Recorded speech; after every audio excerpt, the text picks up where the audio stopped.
Factional battle lines have been drawn. Suspended ANC Secretary-General Ace Magashule has turned to the courts to have his suspension lifted.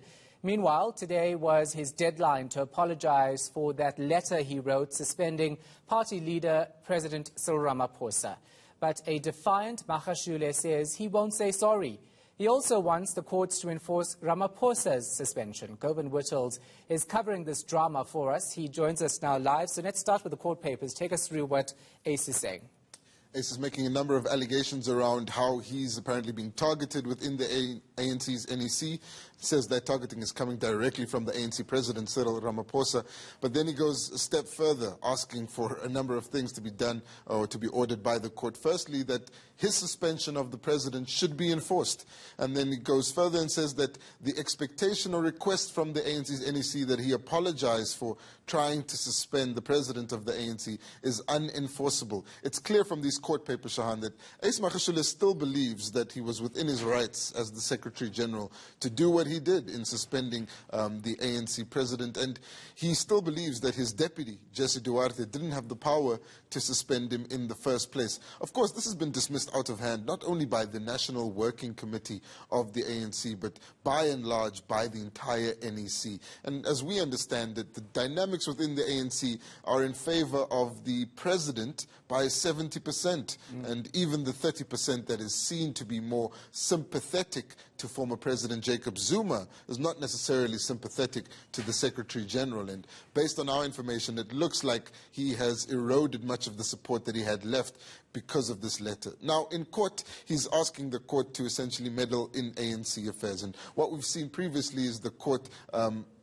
asking or instructing those applying to it that they should rather resolve their matters internally. And what Ace Magashule wants here is for the court to adjudicate whether or not that ANC resolution that expects people to step aside is unconstitutional, because it has that expectation based on someone purely being charged and not necessarily found guilty in a court of law. So it's a package of requests, and he elaborates on this conspiracy against him. It's a strategy we've seen used by former President Jacob Zuma a number of times, but at this point it doesn't appear to have much prospects of success on all of the matters. But there are some substantive arguments to be made about the constitutionality of that rule, as well as whether or not he had the power as the Secretary General to have that suspension. Yeah, it's also interesting, isn't it? He's supposed to be the COO caretaker of the party, but he's challenging it. So there are lots of factions involved here. What's the ANC in the Free State saying about what's happening?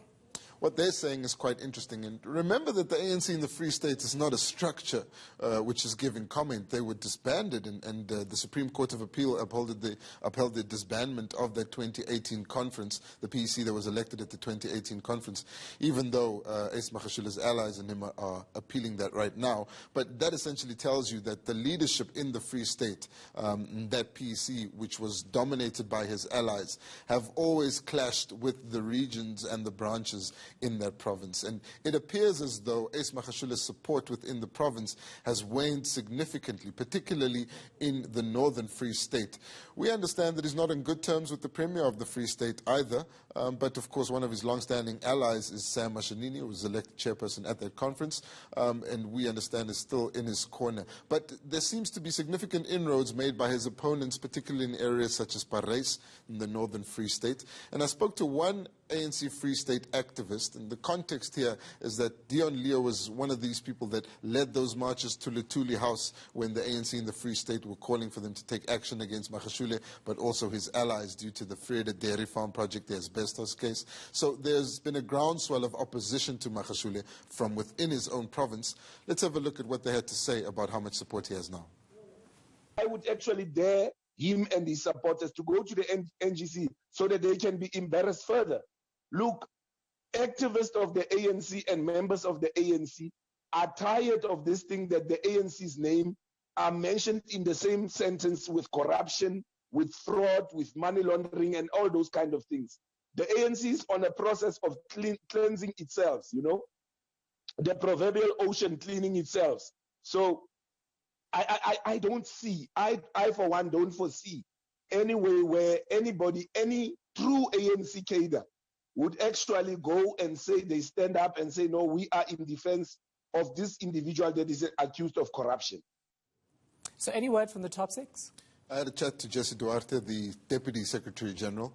She says that they've taken note of that matter, but they'll have a substantive discussion on it on Monday, and thereafter they'll communicate what their decision is in response to the court challenge by Ace Magashule, but also in response to his failure to apologize. She's already indicated that they may take disciplinary action against him. She didn't indicate what the charges would be once that disciplinary action is instituted, but that's what we assume they'll deliberate over on Monday morning, and if you go by what some of the other structures in the party are calling for, it looks like they want to start a process to expel Ace Magashule out of the party. If you go by his public comments, it's clear that this is already something he's aware of, the intention to expel him, and something that he says he's willing to fight against. Could be a whole Julius Malema situation unfolding all over again, isn't it? So you were in Soweto earlier today. What are people saying about this drama that's unfolding in the ANC? Yeah, the people on the streets of Soweto really simplified this whole matter, because when asking them about complex political situations within the ANC, their response is mainly towards how the ANC has governed and the overall perception of the party. And it's not looking good, Shahan, particularly ahead of these local government elections in October, and that crucial process that's going to be led by Kgalema Motlanthe, where the ANC will take its candidates to a community meeting and have the communities endorse them before they actually field them ahead of the elections. But in short, the people of Soweto don't have much faith that the ANC will be able to deal with Ace Magashule. Let's take a look now. All of them. It's true, all of them.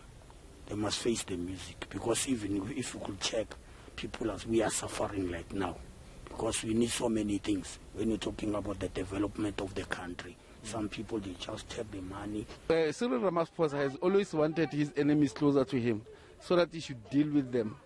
Secondly, I think Ace Magashule is going to be suspended, just like the guy from the Northwest, Suprama Humapelo.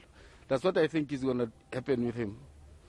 Everything that Ace Magashule is going to do, it's a free walk. He's going to walk free.